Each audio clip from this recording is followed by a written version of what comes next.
It's early in the morning, you're sipping your favorite coffee, scrolling through messages when suddenly you're hit with words that feel like a splash of cold water, someone's harsh comment or an unkind gesture. Just like that, your day seems a bit less bright. Facing toxic people is a challenge we all encounter, but how we respond can entirely shift the dynamics. Have you ever noticed how sometimes a single negative comment can cling to your thoughts longer than a compliment? It's like a stain on your favorite shirt that refuses to wash out. Here is where your power lies, in the ability to see that stain and decide not to let it ruin your shirt or your day. It's about understanding that these harsh moments reflect less about you and more about the other person's internal battles and insecurities. In his Meditations, Marcus Aurelius offered timeless wisdom: when another person blames you or hates you, or people voice similar criticisms, go to their souls, penetrate inside, and see what sort of people they are. You will realize that there is no need to be racked with anxiety that they should hold any particular opinion about you.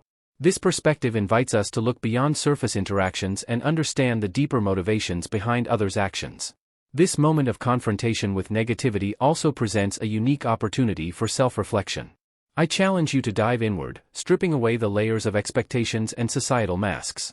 What truths about yourself have been shadowed by others' judgments?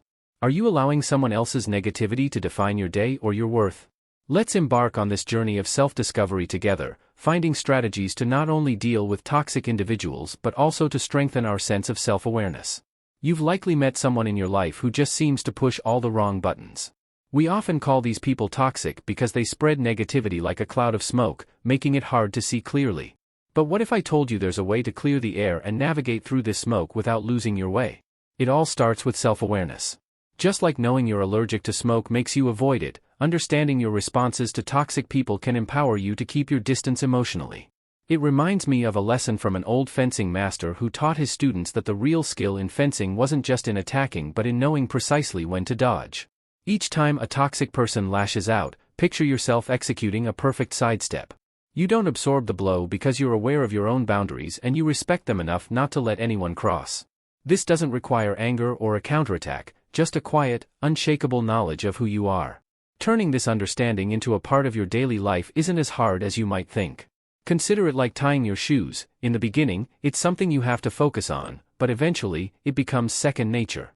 When dealing with negativity, take a step back and ask yourself, why does this bother me, or what can I learn from this? These questions aren't about making excuses for others but about reinforcing your own mental fortitude. Take a moment to understand that this path will not be free of obstacles. Self-awareness and navigating through the smoke of others' negativity is no fairy tale. There will be days when it feels easier to just react, to throw back what was thrown at you, but that's a fleeting victory, one that feels hollow because it betrays who you are. Each time you choose to respond rather than react, remember you're not doing it because it's the easy choice, but because it's the right one for you. This is about building a fortress within yourself, not from arrogance but from a place of strength and calm. It's not about ignoring the negativity but acknowledging it without letting it define your actions. So embrace the challenge, it sharpens you, makes you more resilient, and in the long run, undeniably stronger. Turn your gaze toward the sky. Do you notice how stars shine bright despite the encircling darkness? Think of these stars as people who add value to your life, illuminating your path with understanding and empathy. On the other hand, you may come across black holes, a representation of toxic individuals who pull you into their darkness, stripping you of your joy and energy. Now comes the question, is there a way to navigate this cosmic dance of relationships without getting sucked into these black holes? Picture yourself as a spaceship, fueled not by hydrogen but by courage and wisdom. This courage is your forgiveness, the power cell that absolves people of their faults and lets you soar higher than any toxic influence. It disentangles you from the gravity of resentment that chains you to painful memories and grudges. Yet every spaceship needs a navigational system. This is your memory, the keeper of life's lessons, the silent whisper in your ear reminding you to take a detour when a known black hole looms in your flight path. The truth is, our past encounters with toxicity aren't shackles, they are points on a star map guiding us toward safer orbits. Every lesson learned from dealing with a toxic individual, every overpowering emotion felt, becomes a beacon, reminding us what to avoid and helping shape our interactions. This combination of forgiveness and memory is the compass guiding us through the complex constellation of relationships. Bearing these thoughts in mind, I ask you to ponder on your journey through this celestial dance of relationships. Through whom do you see the brilliance of a star, and from whom do you need to divert like a black hole? Use your forgiveness as a fuel that propels you forward and let your memory help you navigate to avoid repeating the same pattern in the dance of relationships. In this intricate ballet of life, let us aspire to be the spaceship that forges its path through cosmic chaos with refined grace, driven by the power of forgiveness and guided by the wisdom of memory. Navigating life surrounded by toxic individuals can feel like trekking through a dense fog. You lose sight of where you're headed and every step feels uncertain. But what if I told you there's a way to clear the fog? It starts from within, through the strength of emotional stability cultivated by Stoicism. Think about that one person who, no matter the chaos, never seems ruffled, like a mountain standing firm against the raging storm. This isn't about being indifferent or cold, it's about recognizing that the only thing truly under our control is how we respond to the outside world.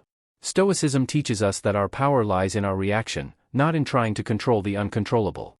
So when faced with toxicity, we channel our inner stoic. Instead of engaging in the drama, we pause. It's like being in the eye of the hurricane, everything's wild on the outside, but here, it's calm. This space allows us to breathe, think, and then act from a place of rational calmness. It's about shifting focus from what's happening around us to how we're going to let it affect our inner peace. And how do we do this? By practicing mindfulness. Yes, it's tossed around a lot these days, but here's the real kicker, it works.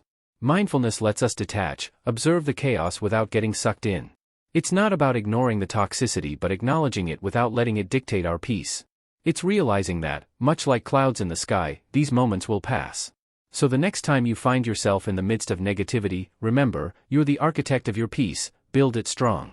Imagine stepping into a world where every interaction you have is like a brushstroke on the canvas of your day.